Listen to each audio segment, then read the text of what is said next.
안녕하세요. 옛날 사랑방 야담을 전해드리는 물 따라 바람 따라입니다. 오늘은 옛날 엿장수 총각의 기막힌 거짓말에 대한 이야기를 해볼까 합니다. 옛날 서울 한양에 최부자라는 큰 부자가 있었습니다. 그는 원래 물려받은 재산도 많았고 장사 수단도 좋아 근방에서 가장 잘 산다고 소문나게 되었습니다.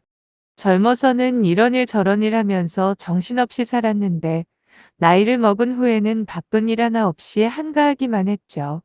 아이고 심심하다. 하루가 왜 이리 긴 것이냐? 뭐 재미있는 일 없나? 여름이라 해는 길었고 더위에 짜증만 나서 부채질하는데 부인이 말을 걸었습니다. 아니 왜 오만상을 찌푸리고 계시오? 어디 몸이 아프거나 무슨 걱정 있어요? 아무데도 아프지 않고 걱정도 하나 없어. 그러니 더 심심해서 내가 아주 죽을 지경이요. 아이고 참, 팔자가 늘어져도 그런 소리 말아요. 부인은 한심한 듯 고개를 저으며 나가버렸습니다. 그러거나 말거나 최 부자는 심심풀이를 찾아봐야겠다고 생각했습니다. 한참을 골똘히 궁리하다 한 가지 생각이 떠올랐는데요. 바로 1000냥짜리 거짓말 내기를 하는 것이었습니다.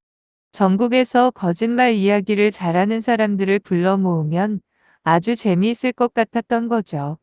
옳지 바로 그거야. 한동안 심심하지 않겠어. 당장 최 부자는 하인들에게 방을 붙이도록 했습니다. 거짓말 이야기 2개를 들려주고 최 부자에게 거짓말이란 소리를 들으면 이야기 하나당 1000냥씩 준다고 한 것입니다. 단, 내기에 응하려면 참가비로 1냥씩 내야 했는데 실패하면 그 돈을 돌려주지 않는다고 했습니다. 사람들은 상금이 우선 1000냥이라는 것에 술렁거렸죠. 이게 웬일이래. 잘하면 거금이 굴러들어오겠네. 거짓말 2개를 성공하면 자그마치 2000냥일세. 나도 가만히 있을 수 없구먼. 이렇게 최 부자의 집에 사람들이 구름같이 몰려들었고 너도 나도 열심히 짜낸 거짓말을 들려주었습니다. 나는 올해 나이가 자그마치 500살이라오. 허허 꽤나 동안이시구려. 장갑씨나 내놓고 돌아가시오. 내가 산에 나무하러 갔을 때 웬 노인을 만나 장기를 한 판 두고 내려왔는데 글쎄 20년이 지났지 뭡니까? 장고의 장고를 거듭했나 보구먼. 장갑씨나 내고 돌아가게. 이렇게 최 부자는 새벽부터 밤늦게까지 이야기 듣느라 바빠서 심심한 것도 잊었습니다. 아이고 재밌구나. 진작 이걸 할 걸 괜히 심심해했네. 그는 애초에 1000냥을 내줄 생각도 없었고요. 아무리 재미있는 거짓말이라도 그런 일이 있었구나 하고 넘어가면 최 부자가 이길 수밖에 없는 내기였죠. 사람들은 열심히 이야기를 들려주고 돈만 날렸는데 그 돈을 모으는 것도 최 부자에게 또 다른 재미였습니다. 하지만 그 모습을 불편하게 보는 사람도 있었습니다. 바로 최 부자의 딸이었는데요.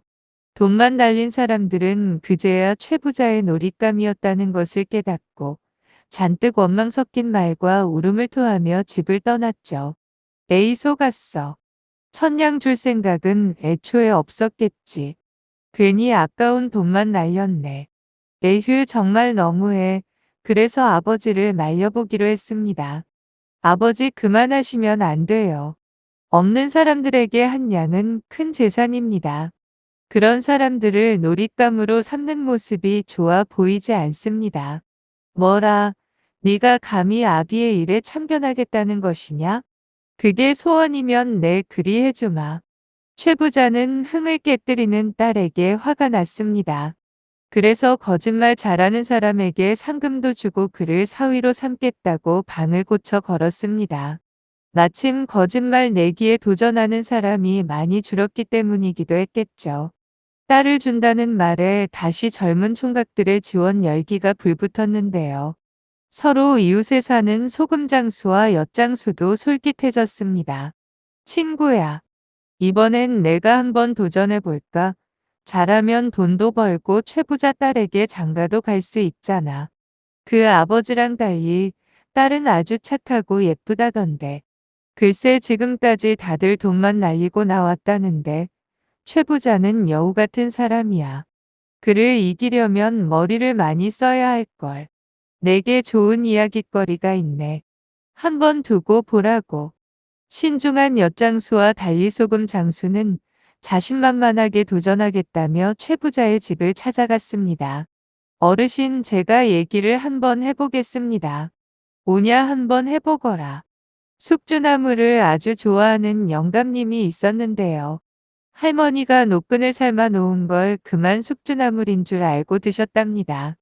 저런 영감님 시력이 안 좋은가 보구나. 당근이 눈에 좋다던데. 다음날 영감님이 배가 아파 변소에 갔는데 기대한 것은 나오지 않고 노끈만 조금 나왔지요. 에이 더러운 이야기구나. 들어보십시오. 할머니가 노끈을 잡아당겼더니 계속 풀려나오는 겁니다. 노끈 길이가 어찌나 긴지 잡아당겨도 잡아당겨도 술술 나오더니 글쎄 전국 팔도를 다 읊었답니다. 3년이 지난 후에야 겨우 뱃속에서 다 꺼낼 수 있었는데요. 그 사이 영감님이 그만 돌아가셨다고 하네요. 정말 대단한 입담이었습니다. 최 부자는 너무 어처구니가 없어 듣다가 몇 번이나 거짓말이라고 외칠 뻔했는데 간신히 참고 이렇게 말했습니다. 그거 참 재밌는 이야기구나. 다음 이야기도 해보거라. 소금장수의 두 번째 도전은 이와 벼룩 빈대가 한강에서 배를 타고 낚시질하는 이야기였습니다. 셋이 낚시질을 하는데 갑자기 거센 풍랑이 일었어요. 이가 벼룩에게 밧줄을 잡으라고 소리쳤는데 벼룩이 말을 안 듣는 겁니다. 그래서 이가 화가 나서 발로 벼룩머리를 밟았습니다. 저런 벼룩이 많이 아팠겠구나. 최 부자는 아까보다 여유를 찾고 대꾸했죠. 소금 장수는 더 열심히 이야기했습니다. 그러니 벼룩도 이에게 덤벼들었죠. 서로 멱살 잡고 뺨을 때리고 뒹굴고 본격적으로 싸웠는데 바로 그때 빈대가 그만 싸우라고 끼어들었습니다. 그리고 눌려서 그만 납작하게 됐지요. 지금도 그 셋이 배 안에서 굴러다닌다고 합니다. 조 부자는 어처구니없는 허풍의 웃음이 나왔습니다. 자기도 모르게 거짓말 그만하라고 하려다 또 한 번 간신히 입술을 깨물며 말했습니다. 참 너무 심하게 싸우는구나. 그만 싸우라고 해라. 그리고 넌 돈이나 놓고 돌아가거라. 소금 장수의 아쉬운 패배였습니다. 소금 장수가 돈을 잃고 울면서 돌아오자 엿장수는 자신이 친구의 복수를 해줘야겠다고 생각했습니다. 누구든 최 부자에게 뜨거운 맛을 보여줄 필요가 있었죠. 마침 아주 무더운 날이었습니다. 최 부자는 너무 더워서 정신도 아득해지는 것 같았습니다. 그때 엿장수가 들어오면서 이렇게 소리쳤는데요. 어르신 제가 당장 시원하게 해드리겠습니다. 뭐 정말이냐? 예, 아주 시원한 바람을 자루에 넣어 왔답니다. 아니 어떻게 말이냐? 최 부자는 솔깃해져서 물었겠죠. 지난 겨울에 꽁꽁 언 칼바람을 자루에 넣어서 어르신 대문 앞에 묻어두었답니다. 예끼 이놈아 거짓말 말 거라. 자기도 모르게 소리치고 조 부자는 아차 싶었습니다. 더위를 먹어 방심하고 말았던 겁니다. 하하 어르신 방금 거짓말이라고 하셨지요. 제가 한 번 이겼습니다. 이런 내가 더위를 먹어서 깜빡했구나. 어디 두 번째 이야기나 해보거라. 최 부자는 정신을 똑바로 차리고 엿장수를 노려보며 말했습니다. 그러자 엿장수는 품에서 누런 종이를 꺼내 최 부자에게 보여주었는데요. 바로 차용증이었습니다. 오래전 어르신께서 제게 빌리신 돈을 갚아주십시오. 모두 10만 양입니다. 이놈아 내가 언제 그랬단 말이냐? 최 부자는 얼굴이 벌겋게 달아올라 소리쳤습니다. 그럼 이게 거짓말이란 말씀입니까? 그러니까 최 부자는 쩔쩔매며 어쩔 줄 몰랐습니다. 거짓말이라고 하면 상금 2,000냥뿐만 아니라 딸을 엿장수에게 줘야 한다는 게 문제였던 거죠. 홧김에 걸었지만 사실 귀한 외동딸이었습니다. 그렇다고 사실이라고 하면 전 재산이 날아갈 판이었습니다. 외통수에 걸려 빠져나갈 수 없었습니다. 이건 내가 졌구나. 그 문서는 거짓말이다라고 한 겁니다. 그리고 약속대로 상금 2,000냥을 주마. 근데 그때 딸이 쩔쩔매는 모습을 보며 엿장수는 조용히 말했습니다. 상금 2,000냥이면 충분합니다. 따님은 안 주셔도 됩니다. 내게 진 벌은 따님이 아니라 어르신이 받으셔야죠. 대신 다시는 사람들을 놀잇감으로 삼지 말아 주십시오. 알았네. 날이 하도 더워서 내가 좀 실성했나 보네. 최 부자는 갑자기 부끄러워져서 고개를 숙였습니다. 그리고 상금 2,000냥을 내어줬습니다. 엿장수가 상금을 받아 떠나려는데 최 부자의 딸이 환히 웃으며 그를 기다리고 있었습니다. 밖에서 모든 이야기를 듣고 있었던 것이죠. 아주 지혜로운 분이시군요. 괜찮으시다면 저도 당신과 같이 가겠습니다. 약속대로 제 남편이 되어 주십시오. 하지만 아가씨께서 어떻게, 엿장수는 놀라 말문이 막혔습니다.